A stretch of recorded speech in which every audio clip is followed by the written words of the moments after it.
మీరు ఈ కథ వినే ఉంటారు, కానీ ఒక్కసారి ఈ వీడియో చూడండి. సుమతి మందమతి చేపల కథ.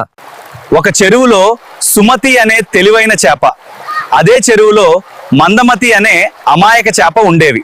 ఒకరోజు మత్స్యకారులు చెరువులోకొచ్చి రేపు ఈ చెరువులోని చేపలన్నీ పట్టుకుంటాం అని మాట్లాడుకుంటూ వెళ్లారు. ఇది విన్న సుమతి భయపడలేదు. తక్షణమే ఆలోచించి, ఇక్కడ ఉండటం ప్రమాదం, మనం ఇప్పుడే వేరే చెరువుకి వెళ్ళాలి అని చెప్పింది. కాని మందమతి నవ్వుతూ, రేపు సంగతి రేపు చూద్దాం, అంత దూరం వెళ్లడం ఎందుకు అని చెప్పింది.